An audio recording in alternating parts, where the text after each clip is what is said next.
Welcome. I'm your host, Dustin. Dean will be with us shortly. But today we are joined by Daphne Baiwir, the director of the upcoming Stephen King documentary, King on Screen.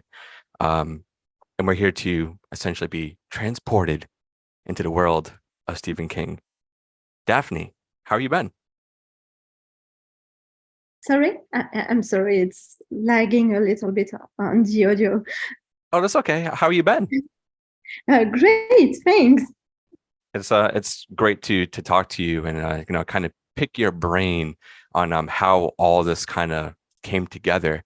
But before we jump into everything about the documentary, I always like to kind of go back to the beginning with anybody who we interview.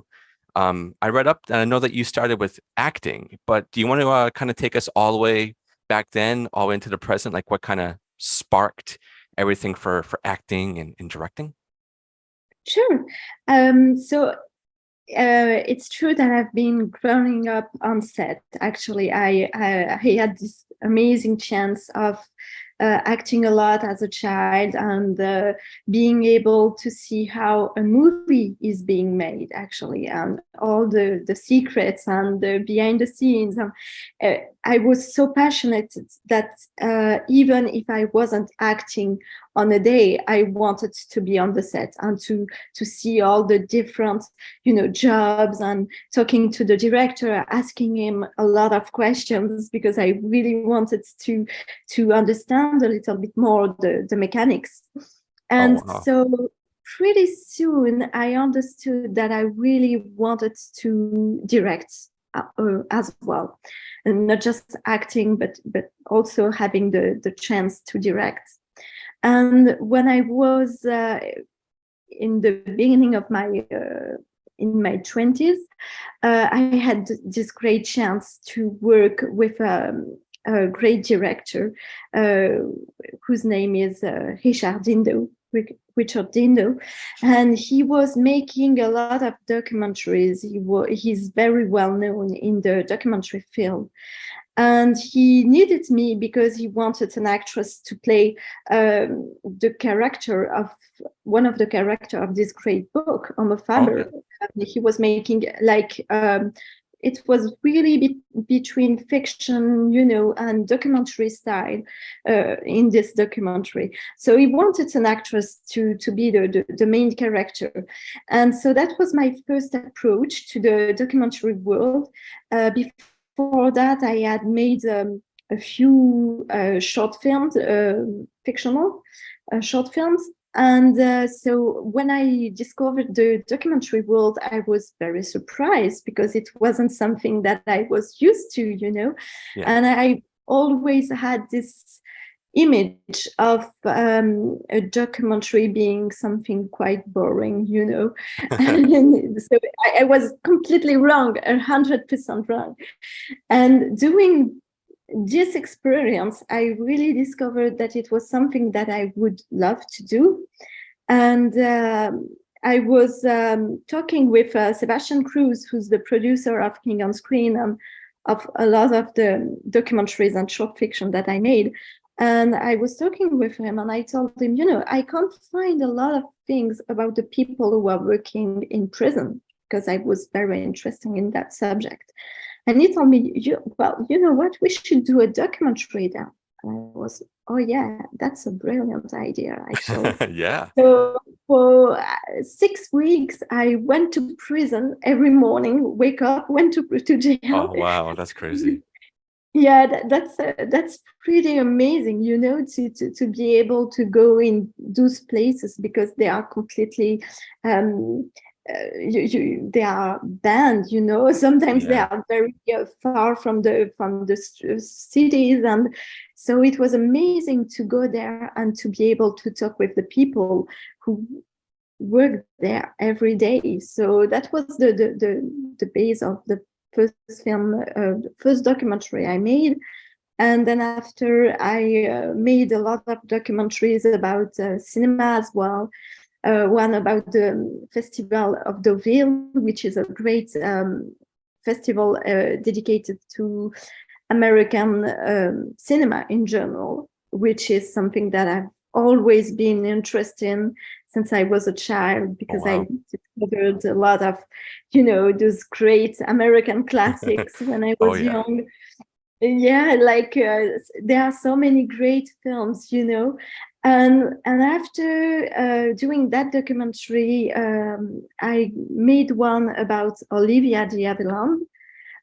She was an amazing actress, and she had such a great um, personality, and all the things that she did, to improve the actors' treatment Hmm. regarding the studio. It was like amazing. So I did this documentary and then worked on King on Screen and other ones at the same time, because King on Screen was a huge adventure that lasts 3 years. So Oh, wow. Wow. That was actually a question I was going to ask you, was like, when did it start? Like, when did the production and get the idea, hey, we're going to do a Stephen King documentary? When did that kind of come about? Well, actually, it all started in 2019 at the end of the year. Oh, okay. I really wanted, there are a few documentaries about Stephen King, but I wanted to have one that would have only the director's point of view. I thought it could be interesting because there are a lot of documentaries with journalists, experts, and I thought, well, it could be great to have the point of view of the filmmakers, because they are making, the Exactly. yeah, they are making it real for everyone, and so I thought it could be great. And I was talking with Sebastian, then my producer, and he told me, well, I'll reach to some of the directors to see if there is an interest from them. And he sent like 10 emails, and the next day we had 10 yes. So we were okay, let's do this then. Nice, And nice. so we planned everything was booked, and then there was COVID. So we had to Yeah, postpone. yeah. Everything got shut down, unfortunately. Yeah. Uh, so that's really, awesome that, things just really started going and going. And then finally we're here. We saw the film. It's great. And I believe it's coming out August 11th in theaters, and it's coming out later in September for VOD and on demand. And I think there's a Blu-ray too, which I am 100% getting. Um, just the amount of love that's in this film is amazing. I'm a huge Stephen King fan. I've read his books. People like look at me so crazy when I say I've read it like about 7 times, like throughout the whole thing, multiple times throughout my life. And then, reading all the other ones like The Stand, and then getting into the world as I got a little bit older of seeing these movies. Like I think the first one I saw was the Stand miniseries, and that was absolutely crazy. So being able to, see Mick Garris in here, and he has a great podcast as well. And like he's talked to Stephen King and talks about him all the time. But to hear a little bit more in depth through your documentary about, Frank Darabont's in it. Like there's so many great insights on like how does it go from a book to the screen? Like, is there somebody who's writing in between, or is Stephen King doing it? Because he's done that for some of the other ones. So that's amazing. And I wanted to ask you, out of all of Stephen King's movies and adaptations, is there one that you have always gone to? Like, have you always been like a Stephen King fan? Well, actually, there's The Green Mile, which is, I think, an amazing movie because it's so human, and emotional, and it gets a lot of. Um, I think it's so moving, and it's so intelligent on in a lot of ways, Yeah. and truly it's a movie that really stick with me for so many years, because I saw it when I was quite young. I think I was 8, something like that, and Oh, it's wow. a movie that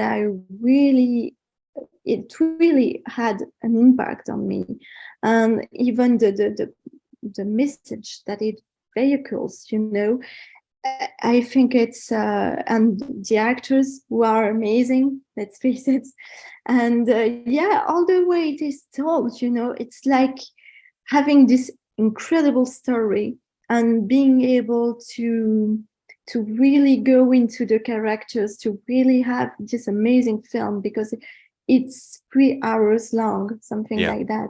And I think it's a great it's the best way to adapt Stephen King, because there are so many movies that are like an hour and a half, something like that, and it's usually not the best uh, format, to adapt him, because it's very short, and having something like 3 hours long, I think it's perfect. Oh, I agree for sure. Especially Being when you have like the It miniseries too, and then this obviously the Stand that we're talking about, and there's such big books. And Stephen King, he loves to, have not it's not filler, but just describing everything around, and it could take like 5 pages to describe like one thing. And you're totally right. Like to do a Stephen King book, right, even if it's a short story, it has to be like 2 hours, 3 hours, or a mini series to kind of explore it and get that. And a lot of these movies that you've highlighted with the directors in this documentary, they are all, they're very faithful to what he was writing. And I know the biggest thing in here that everybody's heard about for years is how much Stephen King does not like Stanley Kubrick's The Shining, and being able to hear a lot more of that backstory in this documentary was absolutely amazing. So was that a point that you wanted to reach in here too, is to kind of highlight how Stephen King felt about that, and then just kind of introduce that to the filmmakers? Yeah, absolutely. It was something that I really wanted to discuss. And I have got a few people in my team that told me, you shouldn't put this in the documentary, because you're gonna be there will be so much hate Yeah, there'll against be you. a big divide. Absolutely. So I was well aware when I did it that I was going to be like hated for doing it. Oh But no. but yeah, I thought it's so interesting, I'm talking with Daniel Atias, for example, about The Shining. I really think his vision, I really share his vision regarding the film, because it's true that in the film you don't have the feeling that Jack Torrance and Wendy could be a married couple. Yeah. You don't see at any point Wendy saying to him, well, what's going on with you? I want some answers. You don't feel like it's like they are living each of them in their own bubble, without really talking to each other. So I think it's really yeah, it's really strange, and it's like you can't believe that they are married, and it's something that is very shocking, I think, in the film. And even the treatment that was done about Wendy's character, because Yeah. in the book she's so interesting, and in the film she's like just here, she's being, yeah, she's doing an act of presence, I mean, but she's not really like an important character in the story. So I think it's something that is quite disappointing after reading the book, especially because the book is so much more. Yeah. So yeah, it was something that I really wanted to talk about, and I thought that talking with Mick Garris was amazing, because he did the miniseries Yeah. that is great, by the way, and I think he really nailed it, because he really understands what Stephen King is about, what his work is about, and I think it's that essence that is lacking in Stanley Kubrick, The Shining. I agree totally. As someone who has read the book and has watched the miniseries and has seen the movie, I always lean towards the miniseries. I know that, the Shining, yes, it's a great horror movie. It's great cinematography and very, important moments that are in are very iconic, but it's not Stephen King. It was Stanley Kubrick, and you highlight that so well in this with the way that everybody's like telling the story, and even like your direction of being a director, and pivoting towards certain things was amazing. And then going from everybody, there was like not one moment I was in here that I was like, well, this is boring. Like you were saying Mm. before, sometimes documentaries you think, oh, they're going to be boring, but this year and like half of last year has just been like, I want to say the year and a half of documentaries, because there's been so many great documentaries coming out, and a Stephen King documentary. I love Stephen King, and being able to hear from the filmmakers and see all the love that you put into this. Out of everybody that you have interviewed, was there one that you didn't think you were going to get? Well, Frank Darabont, I was very grateful that he said yes, because I was thinking that since he made like those three major adaptations, Yeah. I was worried that perhaps he might not do it for some reason I didn't really know, but I was hoping, because I knew that he would add so much to the film, and he's not like so present everywhere. I mean, it's not like there are thousands of interviews of Frank Darabont online, Yeah. so it was quite precious to have him in the film. And I think it's so great because he was able to make connection with other topics. For example, he was very well capable of talking and said a lot of interesting things about other filmmakers, for example, George Romero, Yeah. and it was something that was really important for me, because I wanted to talk about Romero's in the documentary, even though if we of course couldn't have him in the film, but Yeah. having him somehow in it was important. And so having the great luck of having Greg Nicotero talking about his collaboration with him as well, and John Harrison, I thought it was amazing to be able to have such an amazing cast, because our directors are the directors are amazing in this film, and they have so many great stories, I think. Yeah, and Frank Darabont definitely, is a well of information. He's so like versed in everything, and how he's so dedicated to making a film emotional, making it feel personal, um, is amazing. And having him kind of highlight all that stuff, especially like the Green Mile segment, I loved all of that. Seeing like the behind the scenes footage of Stephen King being on set and it being his birthday, like that's crazy. So did you know that he was on set for that, or did Frank kind of tell you like, "Hey, I have this footage. You should put this in the documentary"? No, actually, I already know that he was on set during the shooting, but I really wanted Frank to tell this story, because it's connected very much to King's life, because shortly after he had his accident, and Yeah, so it's such a moving story, and you can feel the emotion when Frank Darabont is talking about that. You can see how much it had an impact, on the crew, because they just saw King a few weeks before, and then he had this horrible accident, yeah, and he was able to go to the premiere with crunches, still recovering. So I thought it was, with this documentary, I knew since the beginning that I couldn't talk about all the adaptations, because there are so many of them, but I really wanted to have some kind of human discussion with the directors and some kind of emotions, in the film.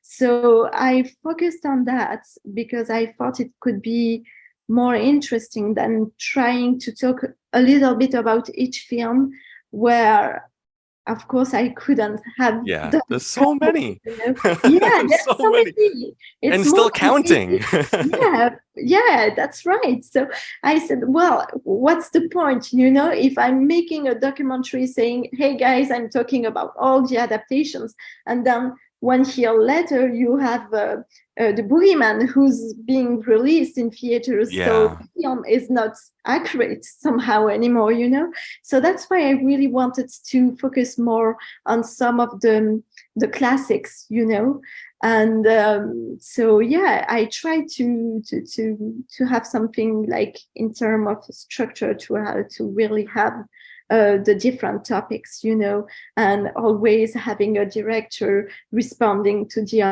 other to go into the structure. Yeah, it was great, and I loved all the films that you were highlighting. Um, like there's not one in there that I was like, oh, I don't feel like this is. I'm not satisfied with the final product. Like, oh, you didn't highlight this one, but everything that was talked on here, I felt like haven't really been talked about in any kind of documentaries before with Stephen King. Like we have the Pennywise documentary that came out last year. Then there was the Pet Cemetery one that came out like a couple years prior. But having one that was like all around and felt very intimate and amazing, and hearing all these stories, like the one that keeps coming to mind that I didn't know was the ending of The Mist, how that was Frank's idea. And because I don't think I ever read Stephen the book. I saw the movie, and like hearing that he came up with that, and Stephen King's like, I should have wrote that in there. Like that's amazing. Absolutely amazing. Yeah, absolutely. And it was, I really loved the ending of The Mist because I think it's so interesting, the approach that Frank had writing it. And at the same time, I just love how Greg Nicotero is telling about his reaction after reading the script. I thought it was an amazing story, and I wanted to have it because it's true that the ending is really shocking, but I think it was the point. And I think Yeah. that when you are watching a film, it's not about comfort, I think that sometimes it's very good to watch a film and to be like shocked at the end of it, because in that way the film stays with you, like Exactly. you will remember it not just for a week or two, but for years actually, because of that ending and all the rest of the film, of course, because I really love The Mist. I think it's very clever, and it's talking about politics and things that are really, interesting to dig, and at the same time having this ending that is really disturbing. And I think it was the perfect ending. Yeah. And it sticks with me a lot now too, especially being a father, being like, Mm. oh man, what if I was in that situation? Would I have done that? Probably. Because like you have Yeah, no other choice. And you're like, this is the yeah. the end. And then like, realizing after that, no, help was right there. Like that is just wow. And like Stephen King not having that in the book and then him seeing that on screen and like reading that too, with him being like, that's amazing. Like, why didn't I do that? Because Stephen King, he's already written so many crazy things in his books, and he's still going. He's an unstoppable machine. Like there's gonna be, I feel, an AI Stephen King after like he's gone. They're still going to be writing books. It's absolutely amazing. And another thing that I wanted to ask is, since Stephen King isn't technically interviewed in here, were you wanting to interview him for this, or you just really wanted to focus on the filmmakers that were adapting his work? Well, I really wanted to be focused on the directors because I thought that if we were having King in this documentary, it will feel like somehow we put two different documentaries together, because having King talking about adaptation is a documentary in itself, Yeah. So it's not something that you can make a documentary about the filmmakers and then poof, had Stephen King in the middle, and I expect it to work correctly, as a unit. So we really wanted to have him in the fictional introduction, but because there's this fictional introduction at the beginning of the documentary, but unfortunately we weren't able to have him. But it's something that it's the way we thought could be great to include him. But at the same time, he's still present. It's something that we don't see him talking, except when he's connected somehow to the movie adaptations, like when he's coming to the sets on the Green Mile, or when we talk about Mick Garris' version of The Shining, where Stephen King is on set, etc. So he's always present, but like not too much. Like we don't want like this documentary being an advertisement for King, and having him in it would have made it a little bit like that. Yeah. Yeah. Yeah, that's what I was kind of thinking too. I think having him just in the foreground like that, just lingering, because I mean, you're talking about Stephen King already, and his presence is throughout all of it, whether he's there, you see him on like a behind the scenes flashback thing or whatever it is, like you can feel his presence there. And that's just how he is. He's, from people that I've known to have met him or people who live near him in Maine, saying like, yeah, he goes to like the grocery store and gets like his own stuff. He's so like in his own community, and he's like that with the people that adapt his films too. Like they're all family, and feeling that and hearing everybody, rejoice, with him, and have all this awesome like insight on like how he is with reading, the scripts that were being made for the movies, and him approving on them or saying, no, you can just do whatever you want, just as long as you're having fun, is great. And we're still seeing so many films come out, and whether they are remakes of old adaptations or just going on for books that haven't been touched, is absolutely amazing. And there's been so many that were highlighted in here, but out of all the ones that were highlighted, was there one that you wanted to do but either A, didn't have enough time for it, or a filmmaker didn't want to do it?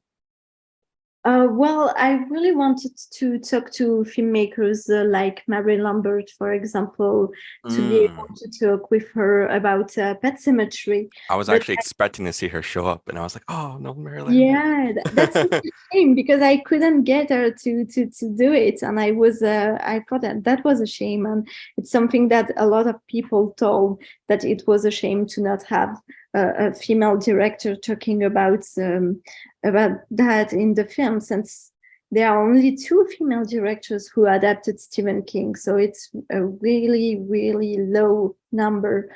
So I think but it tells much more about the cinema in general than about Stephen King himself. Yeah. It's really a problem that we have in the industry. Yeah. But yeah, I really wanted her, and I would have loved to have Rob Reiner for sure. Oh, yeah. It could have been great, but yeah, those are the filmmakers that I wish I had in the documentary. John Carpenter as well, because I would have been able to dig a little bit more about their movie as well. I couldn't talk a lot about it, for example, without having Andres Mukiele. And Andres Mukiele was working like crazy when I made this documentary, so he couldn't do it. But yeah, so I really tried to find something, and to be able to tell all those great stories without those directors. And I think I had the chance of having such a great cast, so I really don't have any regrets about the directors who didn't want to be in it. Yeah, that's awesome. I will say, if you're ever looking to do a part 2, I'm there. I want more Stephen King already, even though there's so much in here, but his world is so big and so vast.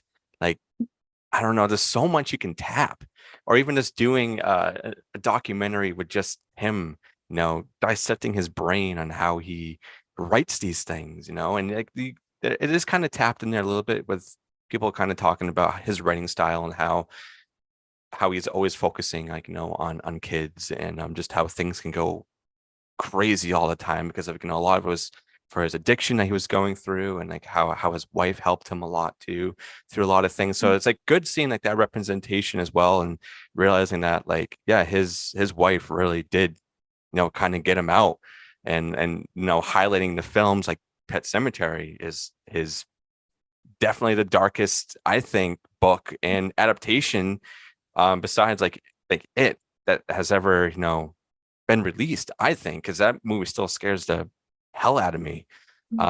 So seeing that, and it is a shame that we weren't able to see Mary Lambert, but there's always next time. For sure. Absolutely. And actually we have so many things because we have something like 40 hours of interview with all the directors. So that's Wow. pretty amazing. And that's why we plan on making a book, having the book with the full Oh length interview. yeah. Yeah, because it's such a shame. There are so many films that I was able to discuss with the directors, but I couldn't put them, in the film because at the end it's just an hour and 45 minutes long. So I couldn't put every film that has been discussed, and so I thought it could be great, to have those interviews in full length so we can learn a little bit more about each film that we discussed in private with the directors. Yeah. Yeah, that's awesome. Another thing I have to say is congrats on getting this in a theater. You don't really hear often that a documentary is getting a theater release. It's usually straight to video or on streaming. So congrats. What was it like, trying to get that to happen? Were you approached for that already? Or did you kind of push to kind of get this into theaters? Well, actually, it's thanks to Dark Star because they really say that they would go for it because it's something that we really wanted to do.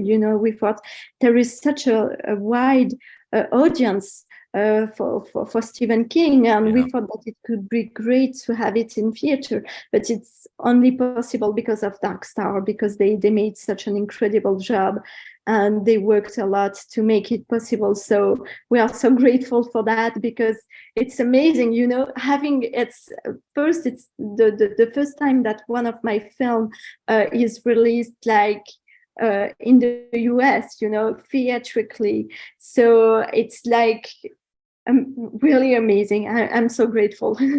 Yeah, I'm I'm so definitely gonna grateful. see it. I gotta look to see what theaters are playing it near me. Even if I have to drive a while, I'm gonna go and watch it. Because I want to see this on the big screen. I've never seen a documentary on a big screen, so this is gonna be a first for me. And really, congrats to you and the Dark Star and your whole team and everybody that was a part of this. I know it was a crazy journey, and you said it was 3 years in the making, going through the pandemic, which halted a lot of things. So when the pandemic hit, were you still going to try to get through the filming, or did you really have to stop and then wait for it to be okay to start interacting with the filmmakers? Well, we had something quite unusual because we were supposed to leave for the US. Well, I'm based in Europe, and I was supposed to go to the US in April 2020. And it's at that time that that Donald Trump say, well, we are closing all the borders. So we were Hmm. like so disappointed because we thought, okay, that could be that could have been so great. We had all the meetings schedule and everything, and we were like, okay, well, let's find other solutions. So we started by making interviews remotely. So we Okay. sent teams to different locations, mostly in England and Canada, Australia, because we knew since the beginning that it would have been very difficult to go to so many different places. We've done the documentary with not a lot of money, And so we had to be cautious about that. So we thought, okay, well, let's start the first interviews like that. And so in November 2020, we got something like 8 interviews. And we thought, okay, maybe we should make a trailer. So we were like, okay, let's do this. We shot a few fictional shots in Belgium, actually, because it's the country from where I am. And it has some kind of, the same ambience as Maine, for example. You can see the same feeling. You can have the same feeling in Belgium. So we made that, and we did the trailer. And after making the trailer, we find a solution to come here and to be able to do all the other interviews while being in the US. Yeah. Oh, wow. It was a very long run, and it was difficult because everything happened with this film. I mean, we had COVID and inflation that was difficult on the budget. Yeah. So it was really hard. And at some point we were like, okay, let's hope we will go to the end. Let's hope it will be finished one day, because it was a difficult journey. But we are thrilled on having it in the theaters. It's going to be great, because I think it's a film that you can enjoy the most in a theater, I agree. on a screen. Yeah, I think so. And I really want to see the opening and closing shots, like the fictionals, like on a big screen, because it's beautiful. I was when I started watching, I was like, I know this is a documentary, but this looks so good. Is this how the movie is going to be throughout the whole thing? I was like, I wanted it to be a movie. I was like, yes, this person's going through the whole town, seeing like all these like nods to Stephen King books, and seeing like Running Man on the TV was really, really cool too. And it's beautiful. I want more of that. So you need to do more of that, because it came out so great. Oh, well, thank you so much. Yeah, we put a lot of work on that, but it's something that we could have done, having it a little bit at different point in the film. We thought about doing something like that, but regarding the budget, it wouldn't have been possible. Yeah. So we chose to put a little bit of the segment at the beginning of the film, and the ending that is quite in the Stephen King universe, with the humor and things like that at the end to close the documentary. But yeah, it's we thought it could be great to do it, because it's pretty original. It's not something that we see all the time. And we were talking, and we thought it's the best way, for the audience to go into Stephen King universe, like going into it. So Yeah, it made me want to live there, for how crazy things were probably going to turn out, but I wanted to live in that universe and let all these crazy things happen. Great. Like this all around, this documentary film, it's so wonderful to see how great documentaries are. I feel nowadays, they've definitely, I want to evolved over the last like 10 or 15 years with doing more of a storyline instead of just throwing information at you. I feel like making a documentary, I want to say, is probably way harder than doing an actual film, because of all these storylines and all these people you have to connect all the dots to, and make sure that whatever you have written as like the director and a writer, you're following along with it, making sure you're hitting all these beats and points. I would imagine was pretty difficult. And to hear that there's going to be a book with it too, like I want it all. Give it to me. Give me all. We thought it could be great having the book on the side, and there will be a lot of things in it, because we will talk about the fictional introduction as well in the book. So with a lot of behind the scene, because it was quite crazy, doing this, and we shot in Maine in February, so that was quite a challenge. And even like we had this crazy luck, because for example, in this fictional introduction, we had the chance to find the dog. I really wanted like a Saint Bernard, that kind of Cujo. Cujo dog. And I was talking to the producer, and he told me, yeah, finding that kind of dog in Maine with a little girl, it's going to be so difficult. And we were blessed because it was the little girl's dog. So Oh, wow. everything It worked out perfectly. yeah, absolutely. Like it was magic, you know.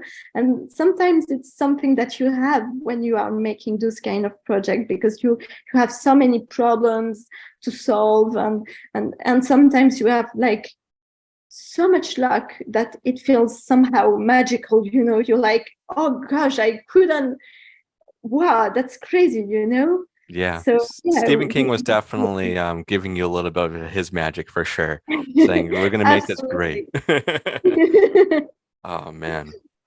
So, so you said you're from Belgium, and I wanted to ask, before you heard of Stephen King, how did you get a hold of his material? Was it from the books at first, or were the adaptations being shown over there somehow? I'm always very intrigued to hear how things from the US kind of go to other territories in the world. Well, it's really fascinating because when we live in Belgium or France, because it's a subject that we often talk about with the producer Sebastian Cruz. We are often talking about that, but it's something quite amazing because, you know, in our country, the U.S. Culture is really present. You know, it's something that is really there, and it's I mean, all the films that are in the theaters, I mean, there are so many US films. Every TV shows, I mean, we had so many American TV shows shown on our TV, Oh, actually, wow. when we were going to watch something on TV and put on the TV, it was always like an American show. Oh, wow. So the American culture had a great impact in Europe, something that is very present. And with Stephen King, actually, I discovered him when I was 10, because I've always been a huge reader. I really wanted to read everything. And I was very attracted to the horror genre. So I asked my father one day, okay, I want to read something scary. What would you recommend?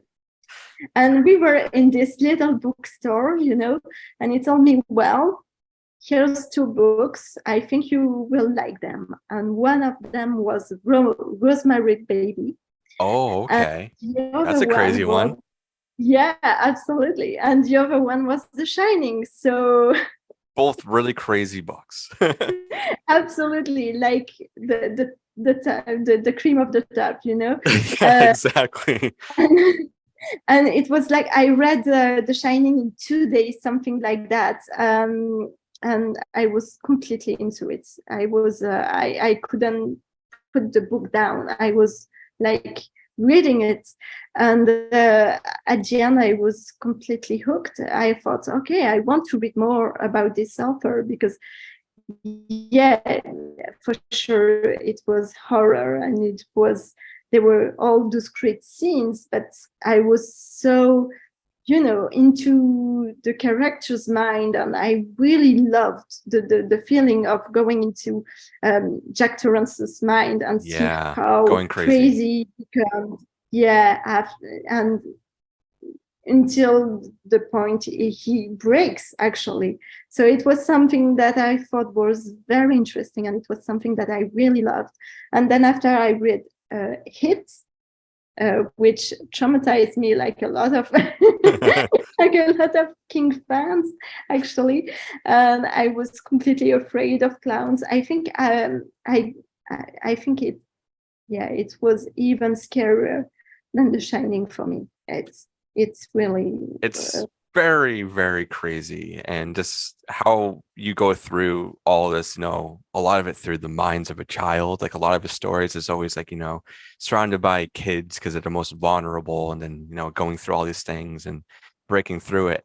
For someone who's read it a lot, yes, it's a very crazy book. It took me a long time to get through it the first time.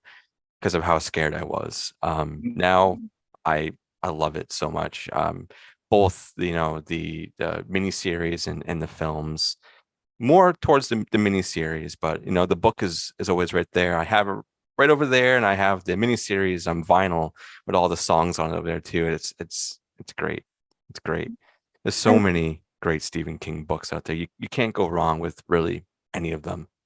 yeah, absolutely. And talking about it, I think Tim Curry did an impressive job. Yeah, Actually, I, I, I think he's the most scary actor on screen with that I particular agree. role. It's crazy. Yeah. Yeah, I agree. Well, Daphne, this has been great. Our time is getting close. Is there anything else other than the documentary that's coming out? Is there any other projects that you may have lined up that you can talk about now, or anything you want our listeners to go check out before this? Well, sure. That's the last documentary that I directed, which is called Hitchcock's Pronazzi film, that will be shown in the Venice International Film Festival That's in awesome. September. So that's a documentary about the movie Lifeboat and how it was controversial at the time, and even described as Pronazzi by some journalists. So it's really interesting because you can go into the old story, the history of this country as well, about America, and this huge conflict again between the author John Steinbeck and the filmmaker Alfred Hitchcock. So Mhm. it's documentary that I just finished, and yeah, it will be shown pretty soon now. Wow, that's awesome. I'm so happy that you're starting to really gain more ground in documentaries. And as a filmmaker, I can't wait to see more from you. So just to let everybody know that King on Screen will be in theaters August 11th, and it'll be on Blu-ray and on demand September 8th. And there's gonna be a book coming, and I cannot wait. I cannot wait at all. Um, so, Daphne, thank you so much for taking your time out of today. And congrats on creating this amazing documentary with so many great stories and making me want more. I want more. So I hope more Stephen King things from you in the future. Absolutely. Thank you so much. It was Thank you. nice talking to you. Thank you. Thank you. All right, everybody. We'll catch everybody on the next one.